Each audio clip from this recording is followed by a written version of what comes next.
Hello, everybody. Welcome to the 50th episode of the UP podcast. Let's all just have a little round of applause for 50 episodes. Let's go. Big night. As you can see, I'm here, as I always am. And joining me are two fresh faces to the UP podcast. We got Mr. Ethan Evans. Hello, everybody. And we got Mr. Eric Fast. Hey, congrats on 50. Thank you, sir. If anybody watches our YouTube videos, I'm sure you've seen both of these fine gentlemen kick my ass on the course.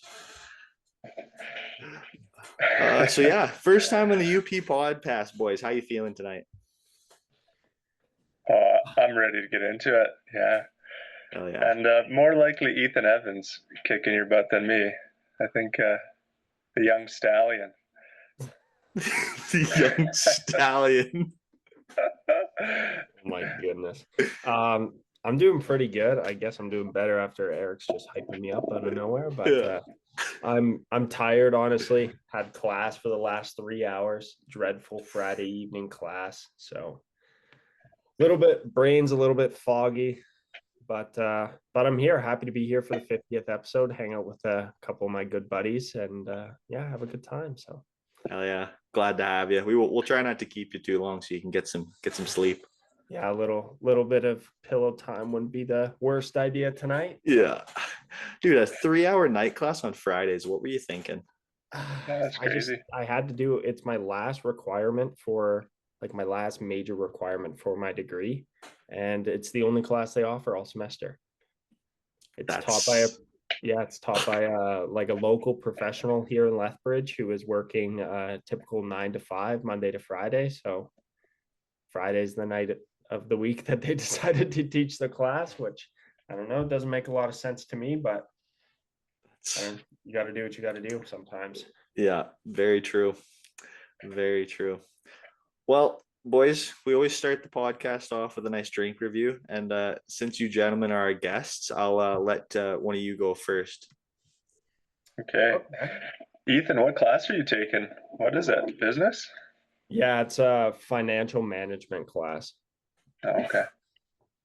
Nothing too exciting. I definitely don't want to bore the podcast too much with content. Yeah. Okay, well, I'll start it off with the drink review for you boys. As some of you might know, I'm from Calgary, so I decided to go with a local choice from the Calgary area. I went with a Banded Peak beer. It's called the Gran Norte. It's a Mexican-style lager. Ooh. So for you Corona likers, Modelo likers, maybe this is up your alley. Ooh. And yeah, let's see. Good crack. We love a good crack here on the podcast. Thanks, it's really good. Yeah, it's just a typical Mexican style lager, hence the name. Fits right in there with a Corona or Modelo. So I'm a beer liker, so it's a 9 out of 10. Nice. Heck yeah. What's a Corona? Is that a 10 out of 10? No, see, I'm a little weird. Like most people love Coronas. Like when you say, oh, what's your favorite Mexican beer? Or someone goes to Mexico, they're like, yeah, I'm drinking Coronas on the beach. I put it near the bottom of my Mexican beer list. Really? Yeah. My number one is Pacifico. If you've ever had it, it is a fantastic beer. It usually comes in a taller, skinny can, not in bottles around here, but okay.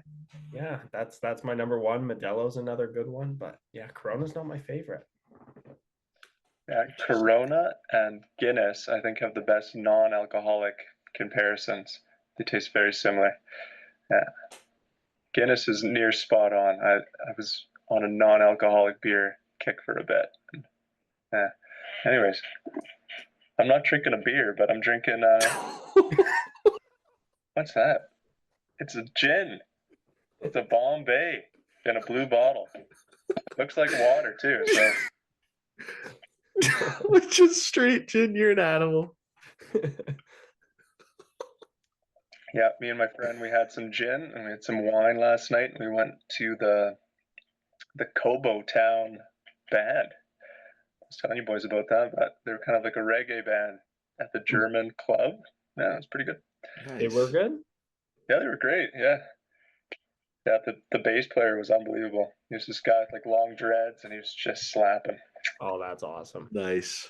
Yeah. What do you rate your gin, Eric? Gin, I think an 8 out of 10. Yeah. 8 out of 10. Damn. It's a great Okay. it's a great gift. Yeah. If you wanna leave a bottle of Bombay in someone's cabinet. Yeah. Noted.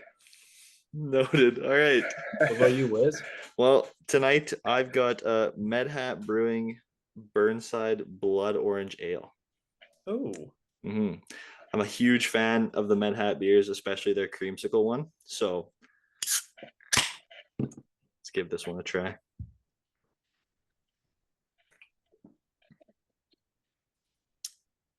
It's good. Only downside, not nearly cold enough. Not even close. That's gonna have to deduct some points. But otherwise, she tastes really good. Highly recommend. I'll give this a solid 7.8. no, 7 point 8. Yeah, it would definitely be a couple points higher if it was colder. I'm gonna have to take a look at the old mini fridge because that ain't getting the job done, boys. That is not getting the job done. And you can't put it outside for 10 minutes in February. Usually you could, and that would be like a quick flash cold. Yeah, now it's just gonna get warmer. Yeah, it would. Good old Lethbridge weather. Love it and hate it. Yeah, I went to go to school yesterday at like 9 in the morning, and I opened my door and I got hit with warm air. It was actually warmer outside at 9 in the morning than it was in my house. Wild. Crazy. Insane. But hey, it's great for disc golfers. Just prime weather for disc golfers. Yeah. Oh, yeah, absolutely. All right. So the first agenda item. I'm just gonna ask you boys a couple of questions. Let the podcast get to know you a little better. Eric, we'll start with you. How did you get into disc golf? Just tell the viewers. Buddy brought me to it, and then I fell into a clique of guys that were super nice dudes. Shout out to Matt and Nick and Jesse. And yeah, we'd go like, I don't know, at least once a week. And yeah, the boys were super supportive, super kind. And we played Nick Sharon from like the Whites, jam up to tunes. And yeah, it kind of got me hooked. I think it was in 2016 or 17. I can't even remember. Yeah. Nice. What about you, Mr. Evans? Well, I've been playing disc golf for a long time. I would say my dad introduced it to me originally. He had a buddy who showed it to him kind of when disc golf was still this super niche underground thing that no one did.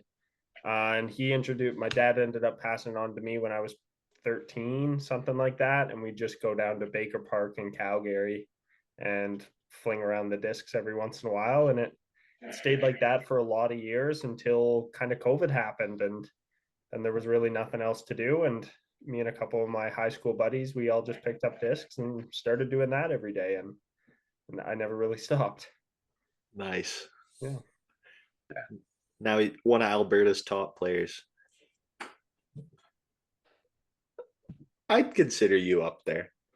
If I'm playing well, I can have my really good days for sure. But last season showed a lot of inconsistency across a 3-day span, which just can't have to win a tournament.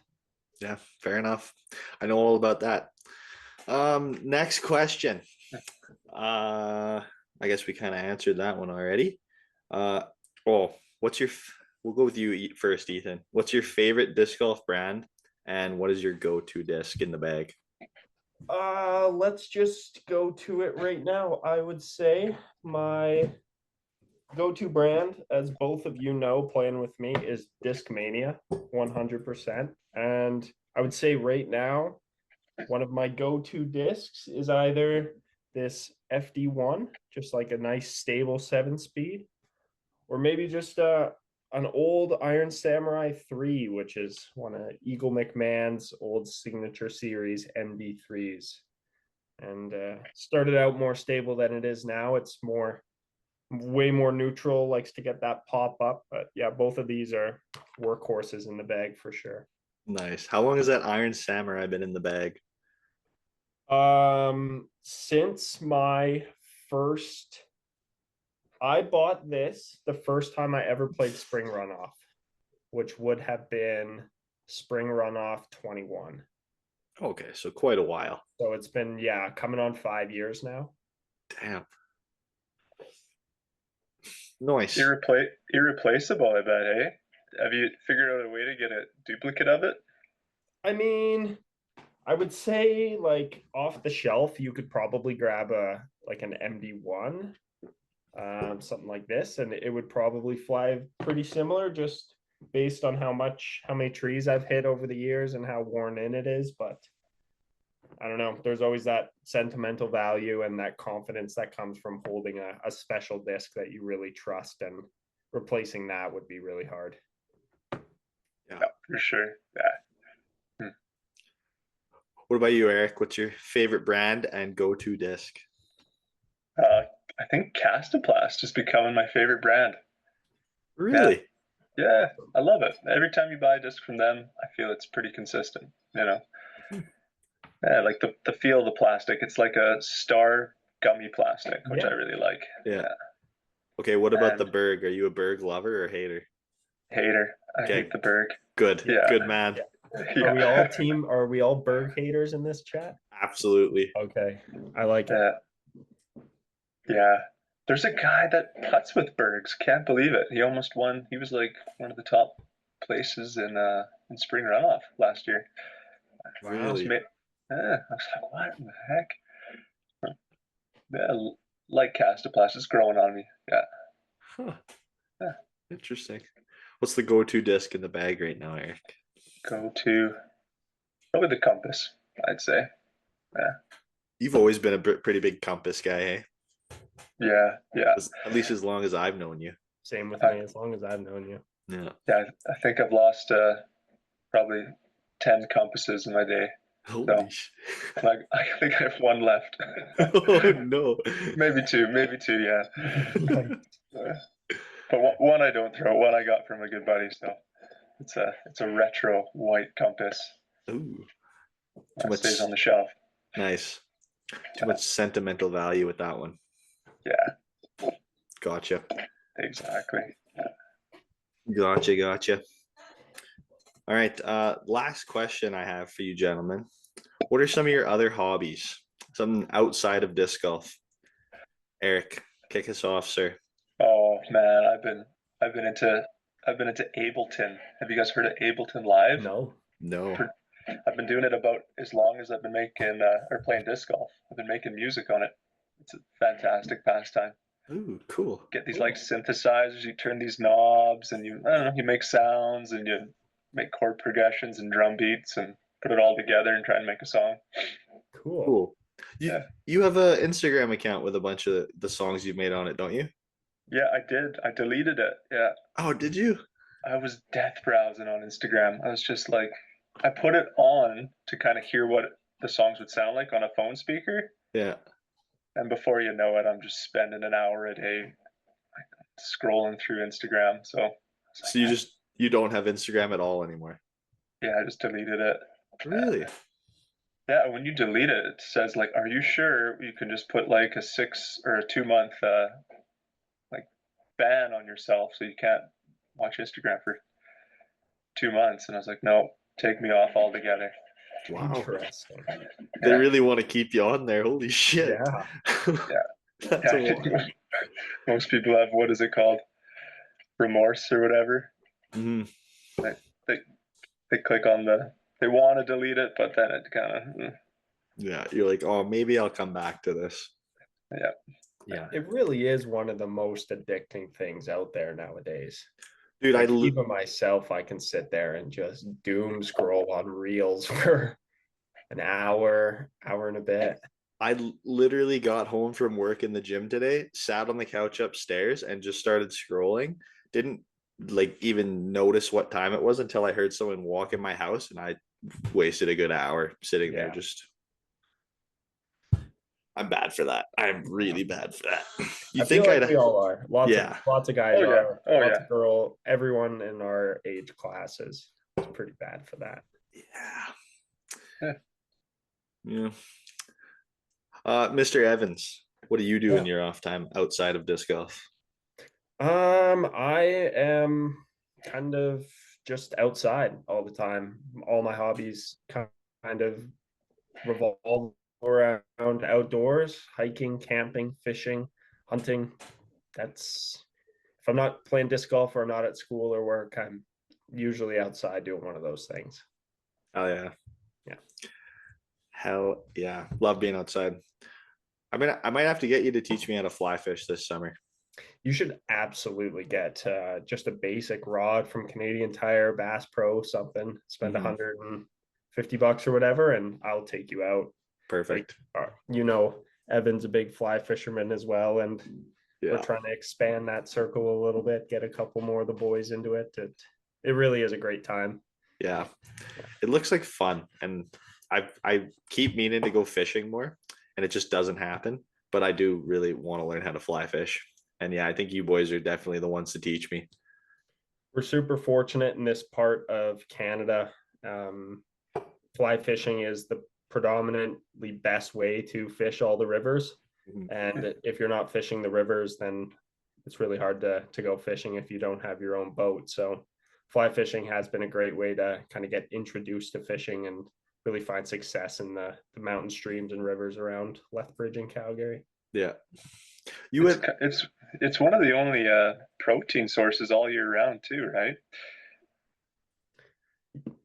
In Like terms of like something that you can catch and bring home for yourself. yeah, yeah. I was thinking probably hunting is you could do it all year round as well, but yeah, Yeah, exactly, like yeah. me and a couple of my friends, we were in the Crow's Nest Pass just last weekend, and just north of Coleman, there's a little stocked pond in there, and we went and punched a couple holes and ice fished for a day. And fishing wasn't fantastic, but everyone got to come home with a little pan fryer, and I had it with hash browns and eggs the next morning, and Nice. it was good. Hell yeah. Ice fishing's always a good time. Except when it's cold and there's no fish. Well, yeah, but I mean, as long as the beer's cold, you're good to go. Yep. Yeah. I think one of the few times I've gone ice fishing, I went with Kiana's uncle and her dad. I think we were out on the lake at like 5 a.m., maybe 4:30, just ripping out there on snowmobiles. And we set up the big tent. We drilled 4 holes, and Awesome. a couple hours go by. They even had a fish finder. A couple hours go by, and like nothing really. Like you'd see a couple swimming around, and then out of nowhere, Shane just sees this massive school come through the screen. He's like, "Okay, get ready. They're about to hit." We freaking reel up their rods a little bit. Sure enough, we just start hooking. It got to the point where we couldn't even sit. You were literally crouched over the hole. You'd pull one up, take it off, throw it behind you, give your line 2 pulls, snag another, pull it up. We caught our limit in a matter of 20 minutes. And what were you fishing? Just little, I think they were little kokanees. That's so fun. Yeah, just little guys.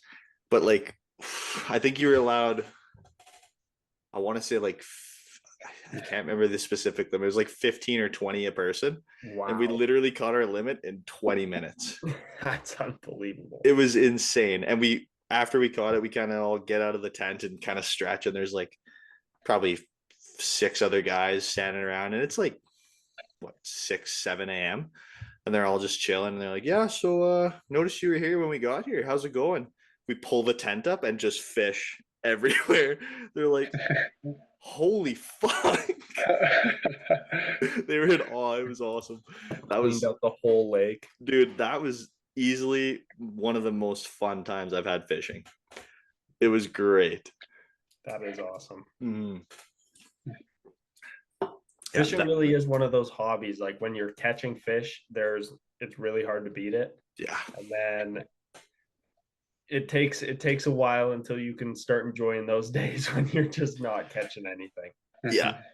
Until you can just appreciate being out. Yeah. Mhm. Mm.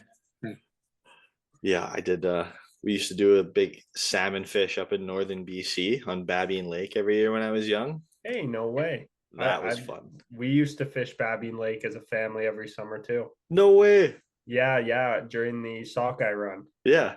Yeah. Oh Do yeah. you remember Dude. the years when it used to be like 4 a day, 2 day possession? And you could go up there with like a family of four and keep 8 apiece and come home with like 32 8 to 12 pound sockeye salmon. Dude, it was awesome. We'd fill a cooler like twice the size of my desk and bring it home. Like with all between all five of us, it was awesome. That's hilarious. It was so good. I remember the one time we went out. I was 15 at the time, so not quite old enough that you. I don't think I needed a. Was it? I didn't need something. I wasn't old enough to need something. It was us five kids, me, brother and sister, and the two guys we were there with. And we were out on the boat and pretty choppy, but we're still fishing. We had like 3 lines out or something, just giving her. And we got pulled over by the fucking game warden. And he like took one look at us. He's like, "Hey, these are kids. We're gonna pinch them on something." He tried to pull out literally everything he could think of. Like, do you have this? Do you have this? Do you have that? Do you have this? Do you have that? Literally, the two guys whose dads own the boat, they just pulled everything they pulled out. Like, here you go. The game warden looks so pissed. He handed him the last thing. He's like, "This is expired. Change it." Fucking tosses it at us and fucks off. Babine Lake, that's just northwest of Prince George, eh? Yeah. Yeah. Okay. I'm just on Google right now, checking it out. Yeah. Looks Huge, nice. huge freaking lake. So how did you learn about Very the lake, long. Wyatt? So my dad, my mom and dad had friends that we used to live in Elkford with. They moved out to Kamloops, but their parents have a cabin on Babine. Oh, sweet. So we would go up every summer and stay at the cabin and do a bunch of fishing. That's awesome. Yeah, it was a lot of good years, a lot of fun. And then the fishing got shitty, and Yeah, I haven't gone in 8 years. dude, I haven't At gone least since maybe 10 years. I think I'm coming up on 10 as well. Like it's been a long time since I've been up there. Yeah. Yeah. But in the heydays, the good old days. Fuck, it was a Oh, good time. it was hard to beat, man. Yeah. That was a fun trip Yeah. every year. Tickle it. Anyways. The guitar. Oh. Sure. Yeah. Sure. I had no idea you played, Ethan. Yeah, I play a little bit. Kind of picked it up during COVID, more so after my shoulder injury when I wasn't really doing too much, just sitting around the house. That was something that I picked up. Nice. Acoustic or electric? I play both. I was just fiddling around on my acoustic, but yeah, I have a couple electrics in the basement. Nice. Are you making your own song, or are you just trying to like do a cover? I was just doodling around playing stuff that I know. Nice. I play lots of Chili Pepper stuff and that kind of era and genre, 90s. A little bit of country, but You would love who's the his name's Noel. He's the songwriter for Oasis, one of the brothers. yeah. I'll send you a video by him, but he's basically in like an orange studio, and he's showing off his guitars, and he's talking to two guys who play guitar as well and love guitars. It's like a 2-hour interview. It's awesome. I just watched it. Cool. Yeah, please do. Yeah.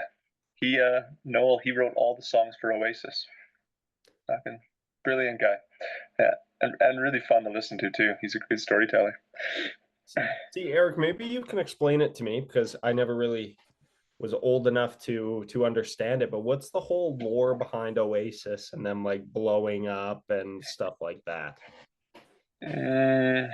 From what I know, they got along most of the time, is what they said. 80% of the time they got along, but they're brothers. Noel's much older. I think he's 6 or 7 years older. And Liam is younger, and he's the singer.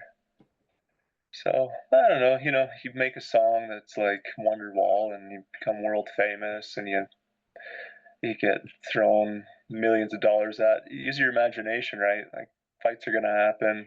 A little bit of a power struggle, and I think they said we're not going to talk anymore. We're not going to tour. But that lasted only so long. I think they ended up getting back together recently. Yeah, makes sense. Yeah, for the same reasons, like you said, money and fame cause problems everywhere. So yeah, and I then don't see that Noel. being different between brothers. Yeah, and then Noel, he kept writing songs. I think he created his own band. I forget what it's called. It's like Noel and the Flying Birds or something like that. Yeah, but nothing major. No big hits, right? Like nothing like Supernova or Wonderwall or all that. Yeah.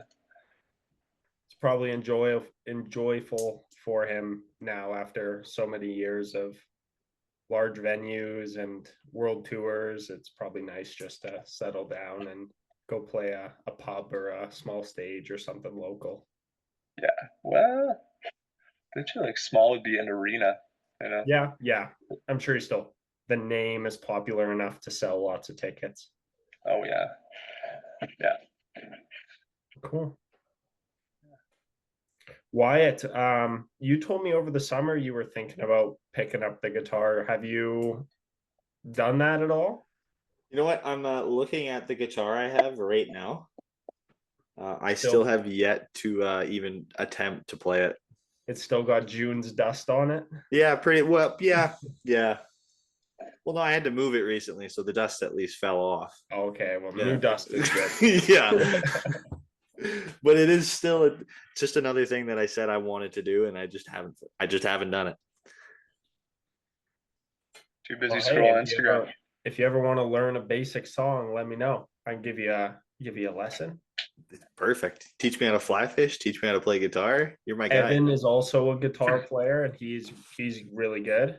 Perfect. He comes from a musical family, though. He Holy does. shit. Yeah, his dad's apparently a wicked musician. The one time I went to his house to play ping pong, that house is just full of instruments. He's come from a very interesting background. It is super cool. Yeah, really cool. A Wizzy, I think you should trade it in and get a bass. Yeah, you think so? I grow out the hair. Yeah. You actually wouldn't he be the perfect bass player, Eric? Yeah. Your personality matches the instrument because you're kind of like you're that low rhythm. You're not quite like sub bass, but you're a little bit higher frequency, and you're keeping the song going. You're just keeping it moving all the time, you know. And everyone else stops playing. You're just boom, boom, boom, boom, boom, boom. All right. Boom, boom, boom, boom. Yeah. I will keep that in mind.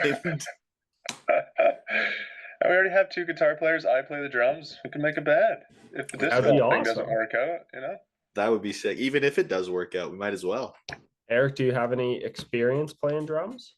Yeah, I played the drums. Played the hell out of the rock band drums. Yes. But then that led to an actual drum kit. And then, I took lessons. Yeah. 4 on the floor, hit the snare on 2 and 4. You know, I can keep a beat. Cool. We should make some noise that neighbors might not like sometime. Hell yeah, boys. That'd be sick. All right. Before we get into our next little subject here, do you boys have anything that you would like to ask? I asked you a bunch of questions. Do you have any questions you have for me or anything like that? If not, that's fine. We can just move on. What's your tour schedule looking like? What tournaments do you want to head up?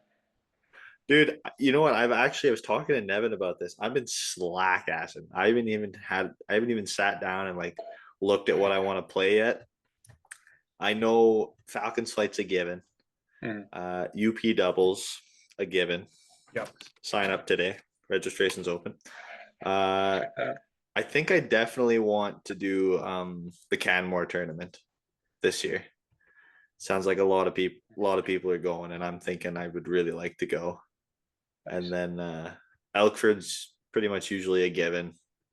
I love that tournament as well. And then probably the Up and Down. I've hit that every year since I won it, so even though the last 2 years I went MPO and I got dead last, but it's neither here nor there. Checo put Bailey's Crossing on the list, just west of Edmonton.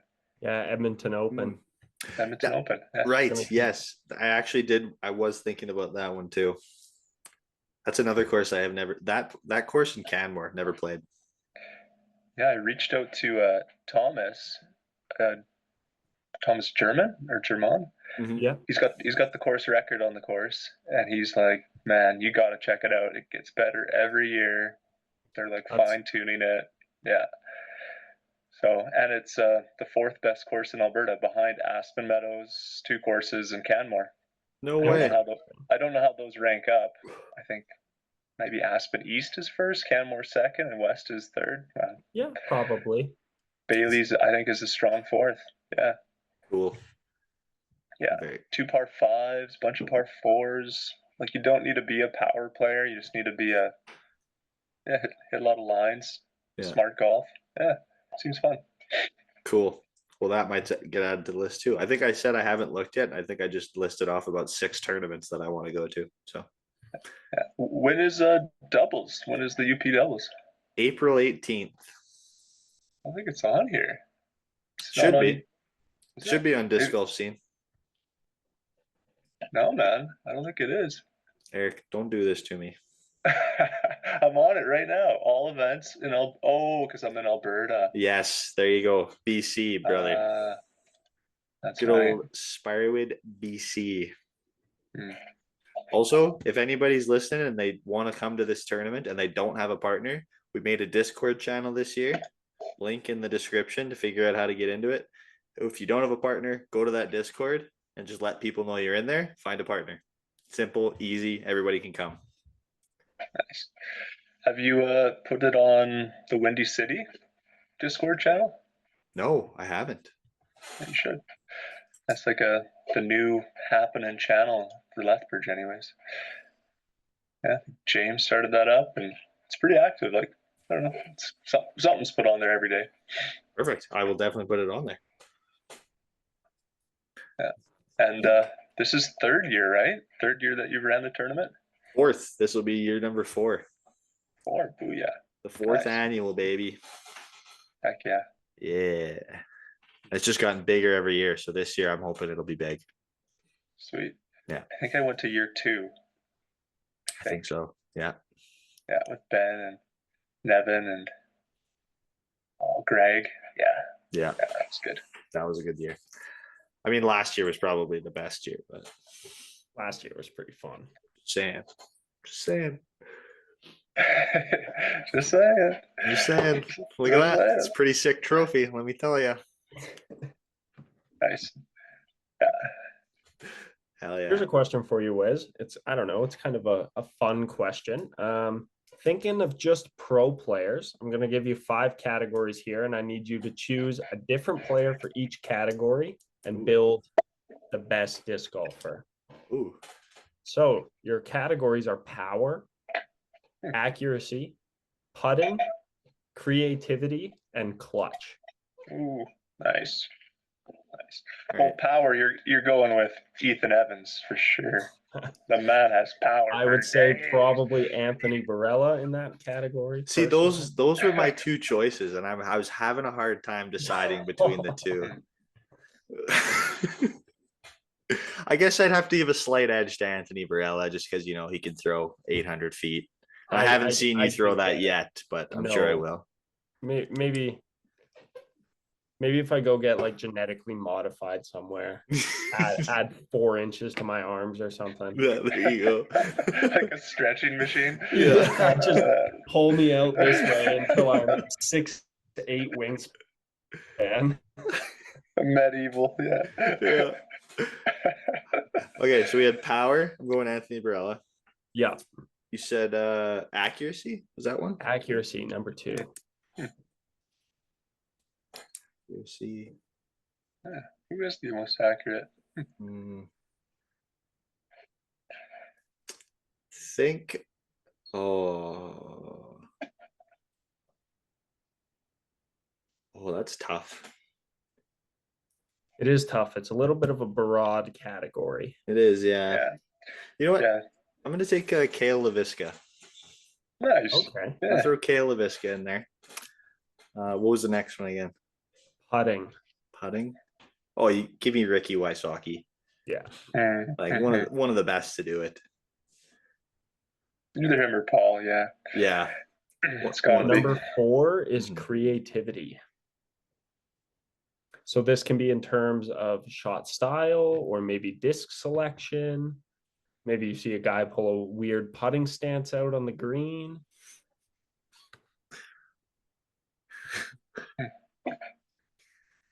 Huh. Creativity. You know what? Give me Big Germ. I like that choice. Give me Big Germ in that category there. And then Clutch was the last one, right? Yeah. Clutch, you got to give me Paul Macbeth, the goat. How do you not? Yeah, you got to give me Paul Macbeth.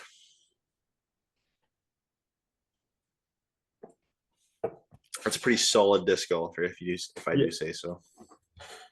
Yeah, that's a Frankenstein of a creature. Yeah, is it ever?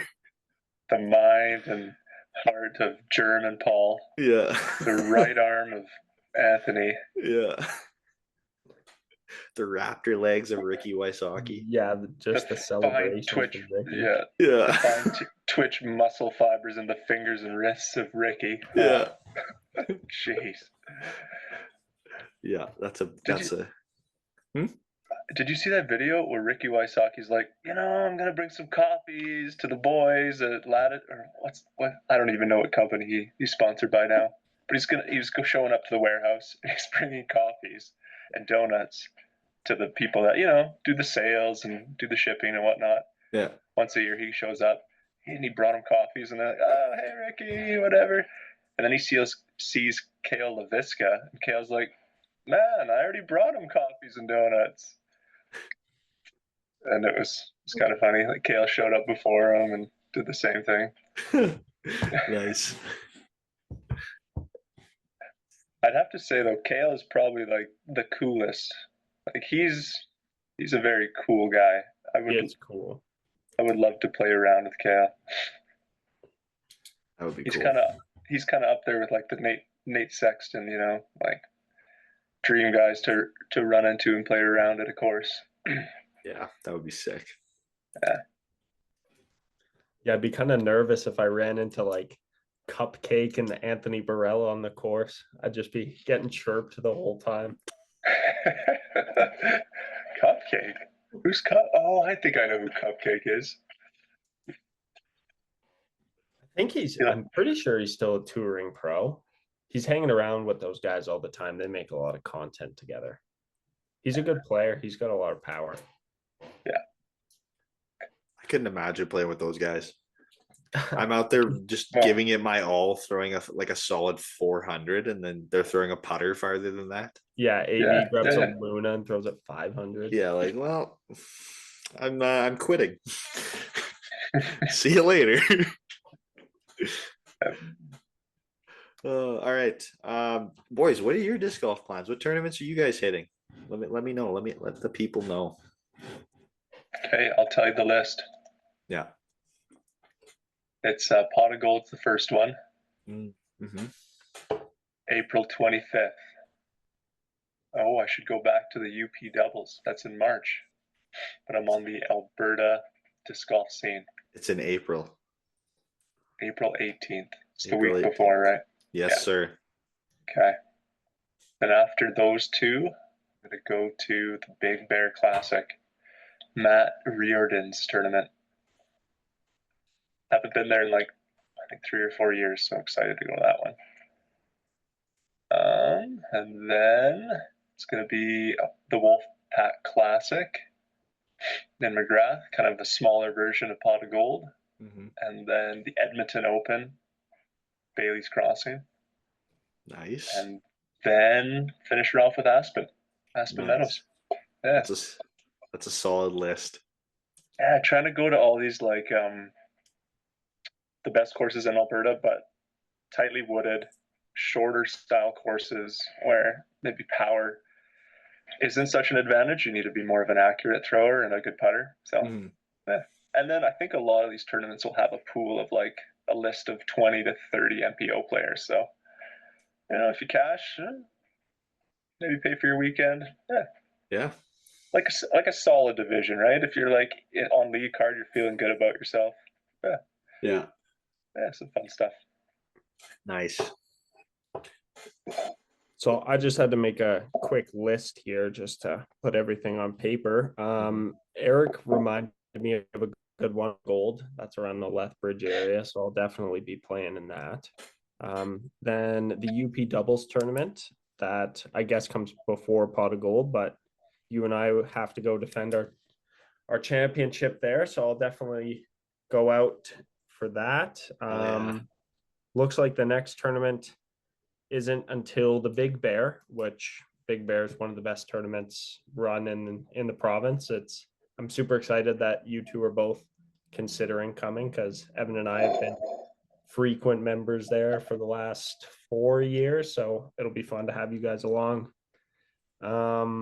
Spring runoff, I have a question mark beside.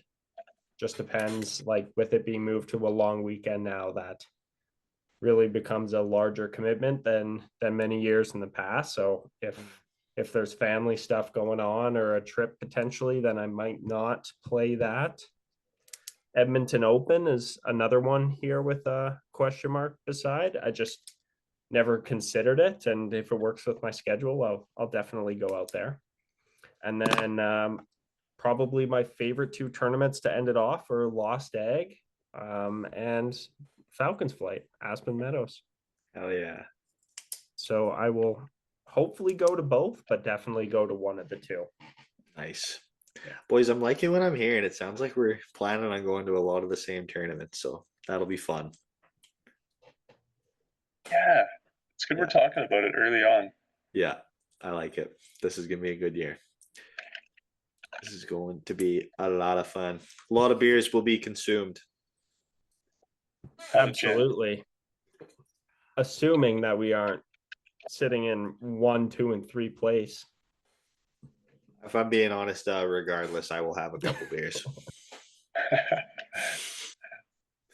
And there's no way I'm going to be up there. But if by some sheer miracle, I will still have a couple beers. Maybe not as many as I'd have if I was in 20th, but I will still have a couple. Can't run an engine without any oil. Yeah, exactly. You need that lubricant, right? Yeah, exactly. Do you guys know Evan's email? Evan I can Handick? find it. I might have it actually. I might have it from the doubles tournament.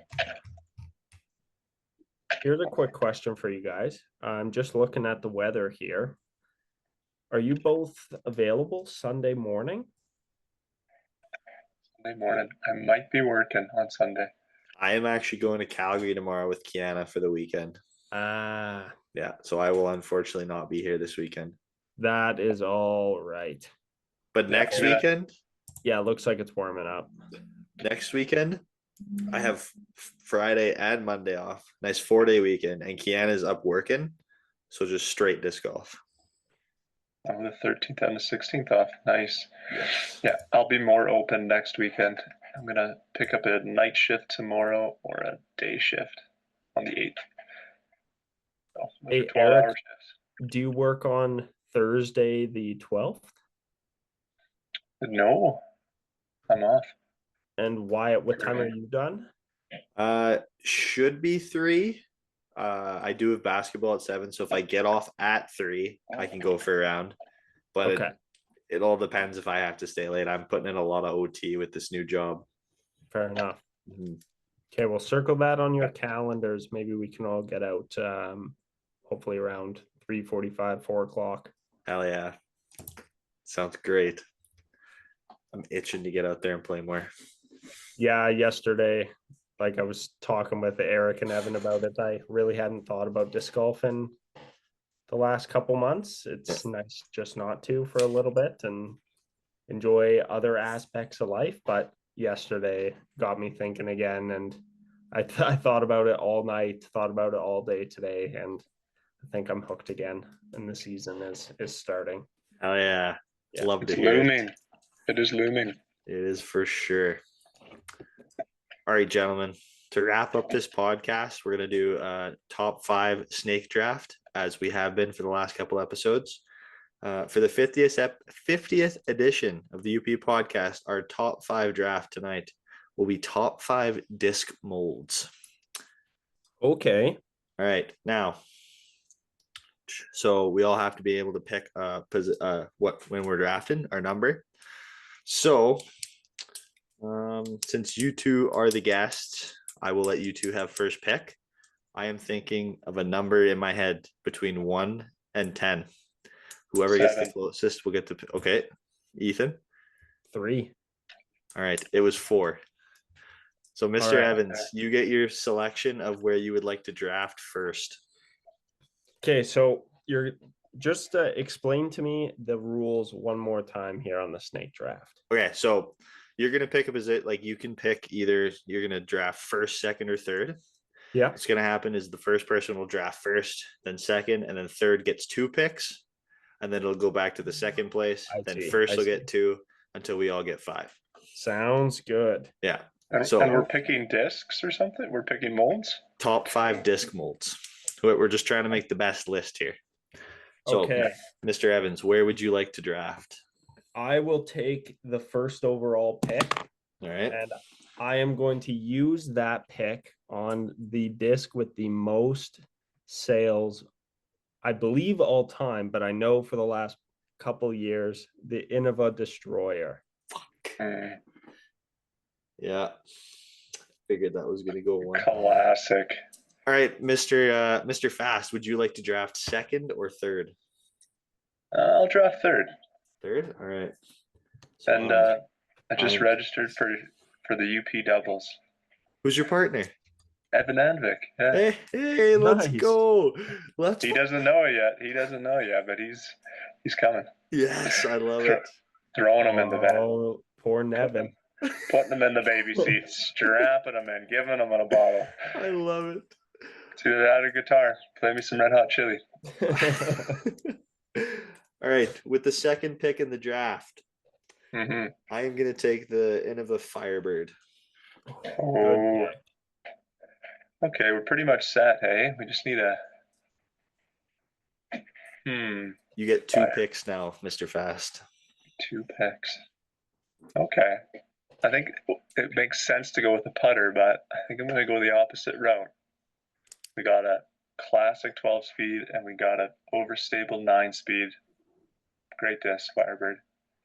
I'm going to go the opposite of a Firebird. I'm going to go with the Castoplast Falk. Okay. Brett Wells put me onto this disc. You know that hole 12 at Aspen Meadows when you throw like a shot, it's like an L-shaped hole, par 5. Mm-hmm. Yeah. He absolutely blistered a Falk on his second throw, probably over 400 feet straight down that narrow fairway. Damn. It's beautiful. It was a beautiful thing to see. So All right. I bought one, and it's a great disc. It's right. it's an understable 9-speed. Okay. And with your second draft, Mr. Fast. Let's go with the Leopard 3, the Nova Leopard 3. That's a good one. Little bit slower, but kind of the same disc. Yeah. I think my next pick, I'm going to take the MVP Hex. Nice pick. So I get back-to-back picks here. So these are really in no specific order. But I will go with a personal favorite of mine, the T-Bird 3. Nice. Great compliment to the Leopard 3. Yeah. Mm-hmm. And then I guess I'm just going to keep going down in speed. I went 12 speed, then I went 8 speed. So I'll go to a 5 speed. I'll take the Discmania MD3. Nice. All right. My third pick. I think I'm going to take a very popular one. I'm going to take the Discraft Buzz. Can't go wrong with a buzz. No, sir. Do you have a specific kind of buzz that you prefer over the others? If I'm being honest, the only one I've thrown that I'm like I really like is like the Halloween glow edition that they do. I'm not sure what plastic it is. It might be Big Z, but that is a good one. That is a good disc. Mr. Fast. Okay. I think I'm going to go with a putter. I'm going to go with the EV7 Penrose. Oh, okay. Not something I putt with. I'm a PA3 kind of guy, but if I was a shaman and I could just take all my putters and transform them into another putter, I think it'd be the Penrose. And he's just getting all these from Mr. Brett Wells, hey? Yeah, he putts with the Penrose, doesn't he? Yeah. Yeah. I think the same guy designed it, the PA3 and the Penrose. What's his name? Yeah. Your next pick, sir. I need another one. The Compass. I need a mid-range. There you go. All right. On the way around, I am going to take the AVR X3. Phil Arthur is the man who designed the EV7 Penrose and the PA3. Oh, okay. And I guess he's a Hall of Fame National Tour champion as well. Sick. Yeah. Mr. Evans, your last two picks. I'm going to continue the trend of just going down in speed. So at number 4, I'm going to take the Discraft Zone. Nice. Good pick. And to round off my bag with a putter, I'll take the Discmania P2. Nice. All right. I think with my last pick, I got to go with the Innova Shrike. Big Shrike fan. All right, Mr. Fast, your final pick to round it out. I like the A2. I'll go with an A2. A2? All right. All right, gentlemen. Our lists. Ethan with the first overall pick. Destroyer, T-Bird 3, MD3, Zone, and a P2. I went Firebird, Hex, Buzz, AVRX3, and Shrike. And then Mr. Fast went Falk, Leopard 3, EV7 Penrose, Compass, and an A2. Pretty solid lists. Pretty solid lists, if I do say so myself. I would take any of those 3 bags, and you could play the majority of courses. Yeah, those are pretty good bags. Yeah. Those are pretty good bags. So yeah, these lists will be on our social media accounts. Everybody go out there, take a vote, see whose bag you like more, and then just give us bragging rights. That's really all it is. Doesn't mean anything, but we would appreciate the vote. I think Ethan's got this one. He's got the only bag that has a 12-speed in it. Yeah. Oh no, you have a Shrike. I got a Shrike. I got a 12-speed. Yeah, but the Destroyer, I knew that was going to go first. That's phenomenal disc. Yeah. What does that say about the other major companies? Who's going to compete against the Destroyer?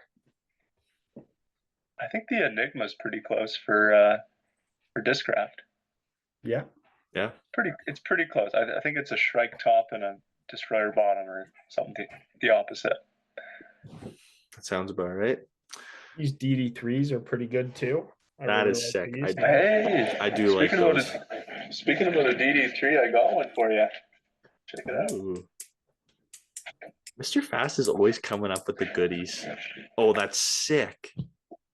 Oh. Yeah, owned by Max Retnick. This is one he owned, and I bought it from him. That's cool. And he's a great. This was also player. Owned by Max Rednick. Yeah. You gave this one. I think it does. It does. There's Max in there. That's unreal. This thing's flippy, but it goes. Hell yeah, he showed it to Pot of Gold, and he was selling boxes of discs and bought both these from him. But yeah, the S line's yours. Do you guys have half a second so I could run downstairs and grab a disc? Hey, give her. Okay, I'll try to be quick. Sounds good. Yeah. Man, this has been a very good podcast. I appreciate you coming on, sir. Oh, of course, man. Yeah. This is awesome. We'll have to get you on the pod more often. I look crazy with this hair. Look at this. Man, you look good.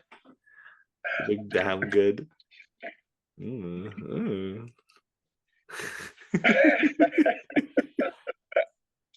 Oh, holy.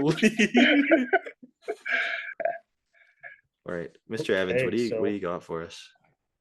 What I got for you is one of the lost eggs from the Lost Egg tournament. So for anyone who has played there before, you know that the night before the tournament starts, someone walks up onto the coolie side and they just fling discs left and right. Some discs get placed under garbage cans or in bushes, and they place them all over the course in unique areas. And the whole point is to try to find them when you're playing around. And it's this fun little side thing. So this one got a little promotion. Discgration Dies. This was dyed by him. I've actually never seen this sticker because I've never opened the bag. So it's been in this plastic bag for the last couple of years, and it is a Innova Heat. Oh, cool. Whoa. I'll trade you. This is that one that I was talking to you about the other day, Eric. That thing looks amazing. Yeah, that is really cool. It's kind of hard to get a good, I don't really have great lighting in here, but yeah, it is really cool. The stamp is like a Triceratops running across Drumheller, and there's a little Innova stamp here and the Lost Egg logos. All that stuff was designed by Jackson Peace and Jordan Allway, and they do a great job in this tournament every year. But yeah, they do. I'll trade this to you for one of that DD3. They bring so much added cash to that tournament. It's crazy. Yeah, they work their butts off raising money and bringing in sponsors and planning and booking the whole thing. And it's the atmosphere that makes that tournament one of the best around, in my personal opinion. Mm-hmm. Well, I think it's a course that you can slay. You know what I mean? Not like a zone. You just need a zone. And literally, yeah. Top three. You grab a zone, a stable mid range, and a 9-speed, and that's the whole course. Yeah, pretty much. Yeah. Which is fun. It can be really challenging wind wise, and like it's one of those courses where there'll be a tone and you can hit the front 60% of the green, but if you decide to go long by 10 feet, you're never seeing your disc again, and you're probably taking a 9. Oh my goodness. And you see it happen every year. It is one of the more detrimental blow up courses for that reason. Just all the sheer drop offs and cliffs and crevasses in the hoodoos. It's pretty crazy. Mm-hmm. Cool. Yeah, it's like what's the rule where you can play from your previous lie with a stroke? Mm-hmm. You might want to choose to do that a couple of times. Yeah, people who know the rule book, they definitely pull that stuff out a lot. Yeah. One of the other really tricky challenges of that course is when you play, it's always on the July long weekend, carrying over into August there, and sometimes it can be 36, 37 degrees in the middle of your round, and you're completely exposed, not a tree in sight, on the side of this ginormous sand hill, playing disc golf for 3 hours, walking up and down and up and down. It can take a lot out of a guy. Yeah, no kidding. Oh yeah, bring what's it called? One of those lunchbox bags where you just have like 8 discs. Don't bring the full bag on that course. No. Yeah. And bring 8 water bottles. Yeah, no kidding. Really. And an umbrella. All right, boys. I hate to cut this off, but we're about to run out of time. Thank you, everybody, for tuning in to the 50th edition of the UP podcast. Make sure to like and subscribe. go sign up for UP doubles. Eric's in there already. Come and hang out. Thank you, gentlemen, for joining me for this podcast. It was a pleasure having you. Oh, you're a beauty, Wiz. Thanks for having us. Thanks for having us, Wyatt. Happy to be here on number 50. Hell yeah, boys. Hope to have you more. See you later, everybody. See you guys.